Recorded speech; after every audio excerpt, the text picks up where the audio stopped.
bi nga xam ne dañ ko waroon def taxaw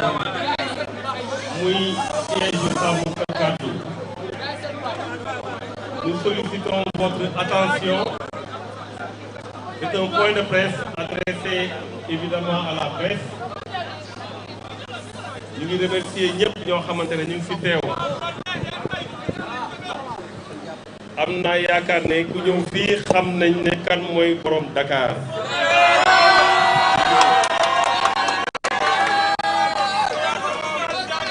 li xewoon nag temps yi yëpp passé ngeen siiwlu ko démb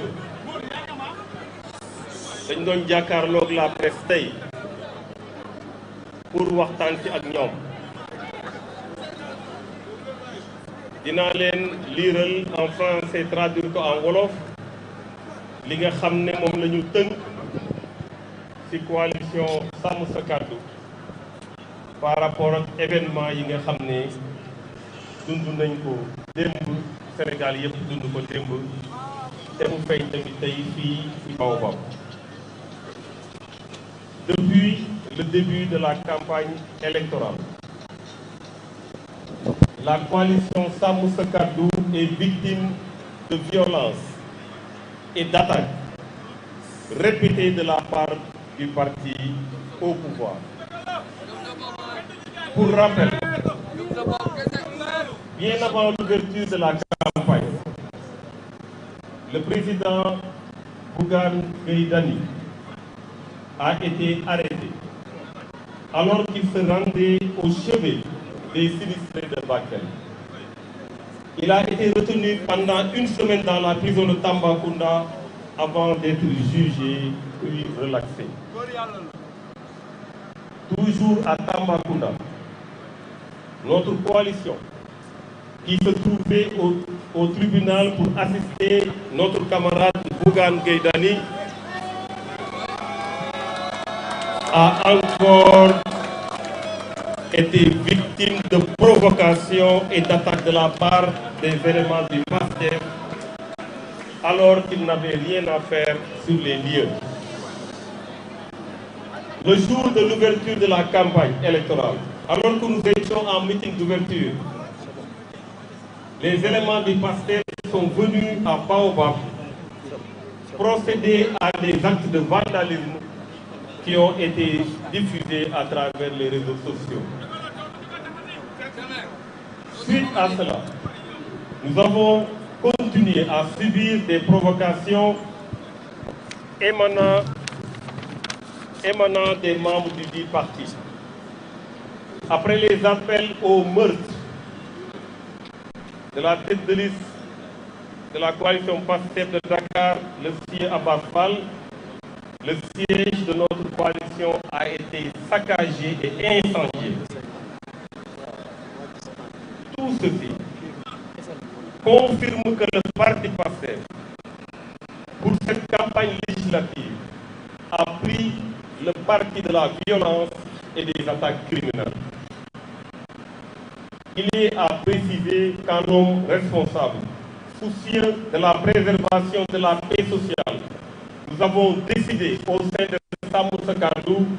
de définir notre itinéraire de campagne en évitant au maximum tout télescopage avec les cortèges de PASTEF.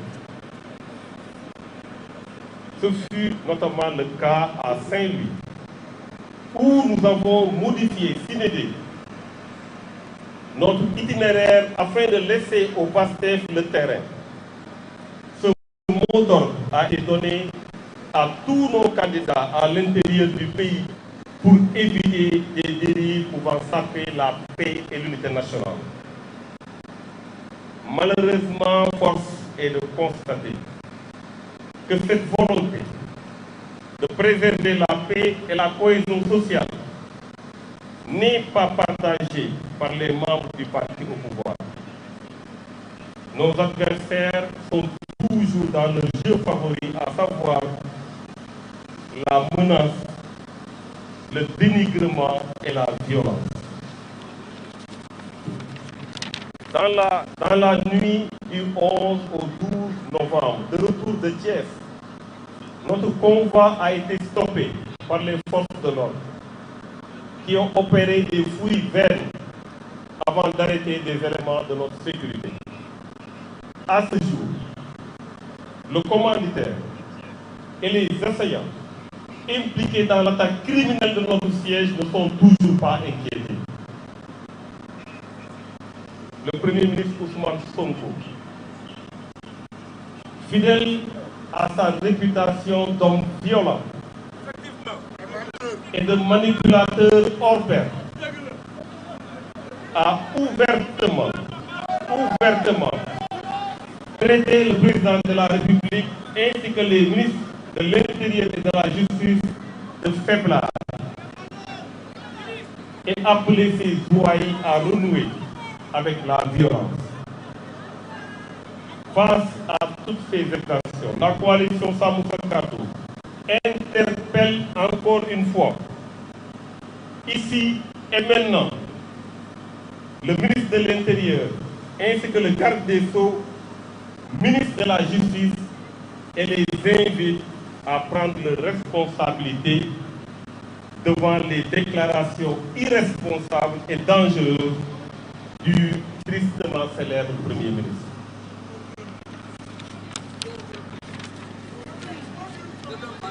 La coalition Sàmm Sa Kàddu prend à témoin l'opinion publique nationale et internationale et assure qu'elle respectera au mieux les principes républicains en saisissant les autorités compétentes à chaque fois que de besoin. La coalition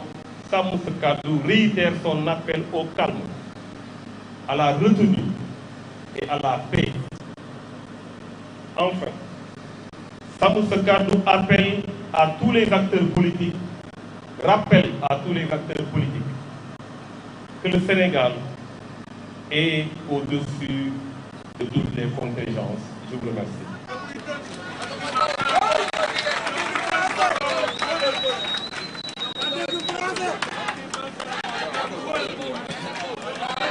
lu ñu bëggoon yokk ci loolu ci kàllaama wolof mooy ginnaaw li ngeen gis mu am nag koo xam ne dafa jékki-jékki rek mel ni daa am lu ko tiital mu jël kàddoom naan dafay songu coalition Sàmm Sa Kàddu naan dafay songu le maire Barthélémy Dias fàttale fii fàtte xaju fii ndax nag balaa ñuy ubbi campagne électorale bi yéen ñëpp gis ngeen xool ngeen fekkee ngeen ñu jël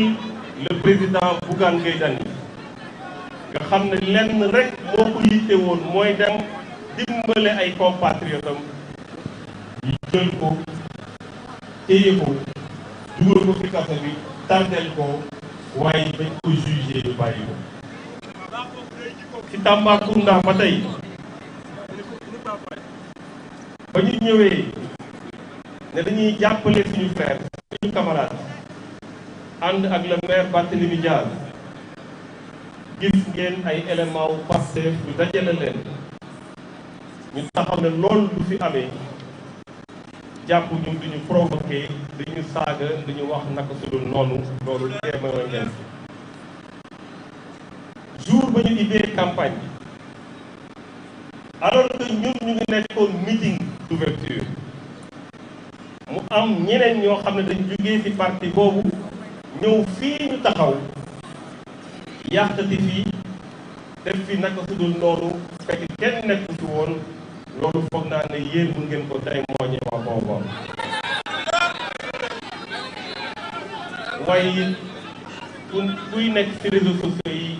image yi leer na boobu léegi dégguñu kenn wax ci dégguñu jël ci benn mesure loolu yëpp ñu ngi continuer di subir encore et encore ay provocation bu Pastef ginnaaw ba tête de liste Dakar taxawee ne dañ jël leen ay jaasi jël leen ay paaka ne mbir mi sax mën na am sax du yegg suba gis ngeen nu ñu def siège sàmm sa kàddu muy siège taxawu ñu taal ko yàqati ko jël taal lakk yàq fa loo xamante ne yor romb na ay millions yu bëri ba pare nag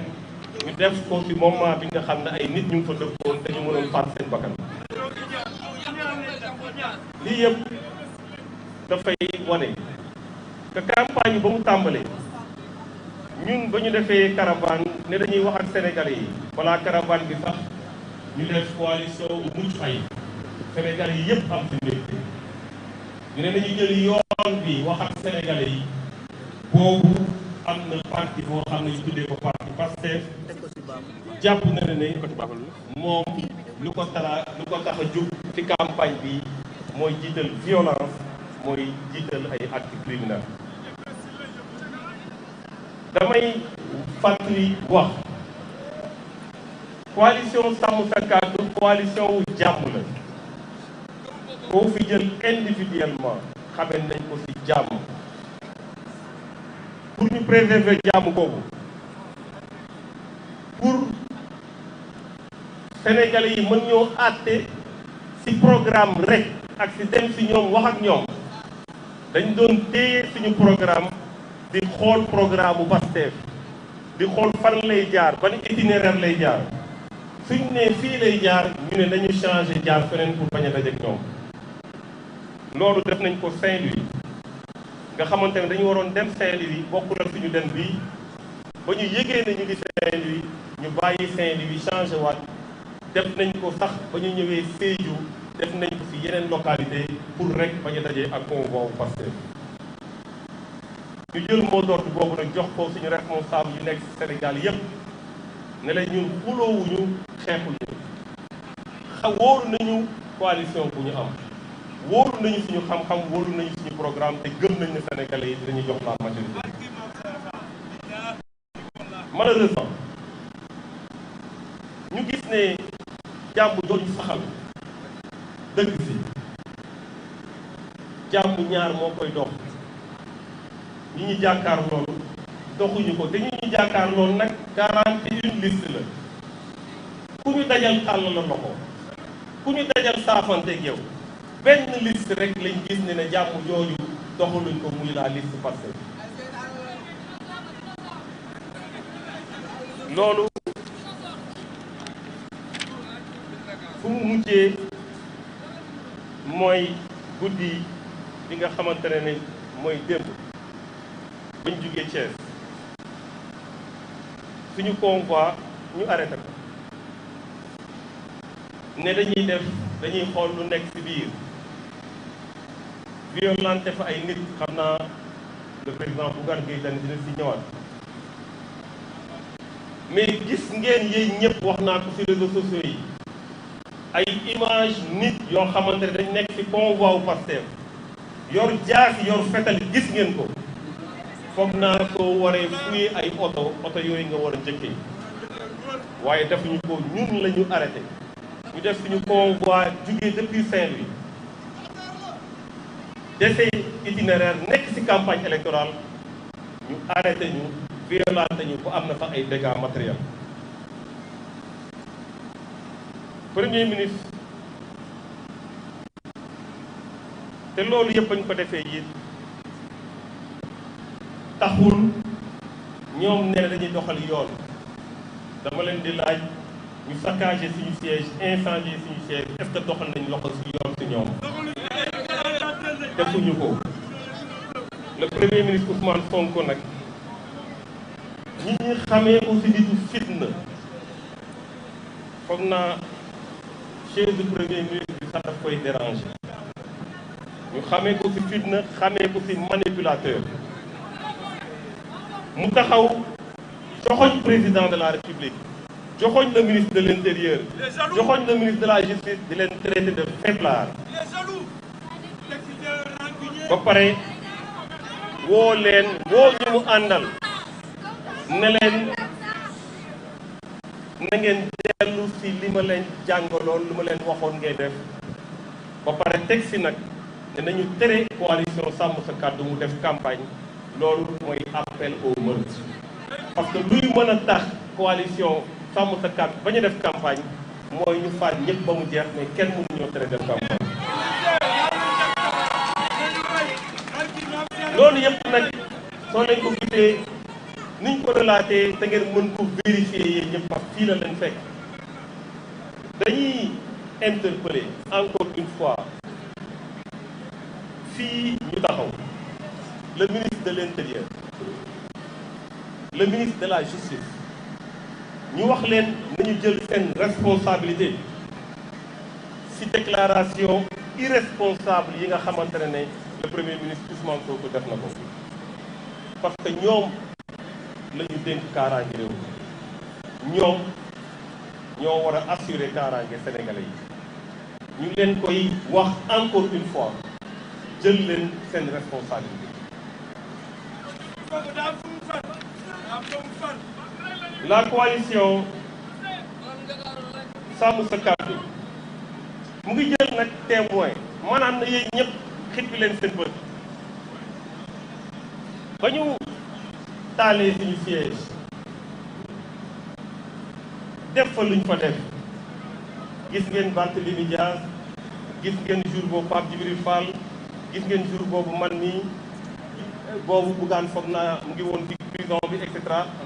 ah gis ngeen leen gis ngeen ñu Barthélémy jour boobu ba mu waxee dafa ñëwaat encore ci ay responsabilités yi nga xamante ne nguur bi war na ko jël appeler à la paix loolu gis ngeen à chaque fois lu mel noonu dal ñu gis ngeen ñu am taxawaay bu mel noonu bëgg nañ ngeen rek seen bët ñu wax opinion nationale opinion internationale bi ñu xam ko principe républicain yooyu bëgg suñu réew bëgg jàmm bëgg élection yi jàll ci jàmm loolu la coalition sàmm sa kàddu taxawu boobu léegi loolu bëgg naa ngeen am ci seede Sénégalais yëpp am ci seede opinion internationale am ci seede fitna bi fan lañ koy waxee xam ngeen ko gis ngeen ko coalition sàmm sa kàddu mu ngi ñëwaat ne nañu dem ci dal nañu dem ci élection ci jàmm nañu am respecter peuple bi parce que peuple bi mooy décider le 17 nañu génn programme yi nañu wax ak ñi ñu war a waxal ñun loolu la ñu soxla ci élection yi coalition sàmm sa kàddu nag dafay wax acteurs politiques yëpp ne leen Sénégal moo sut lépp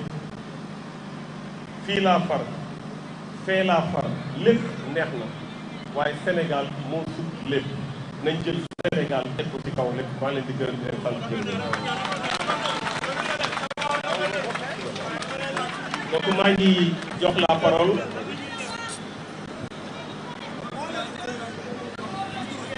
à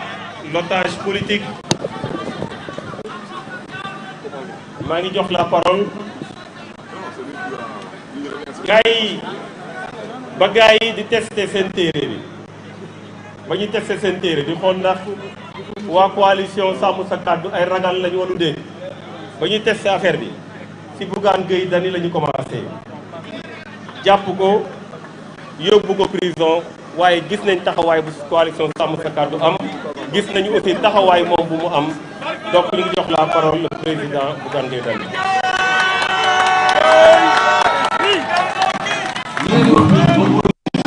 L'Assemblée nationale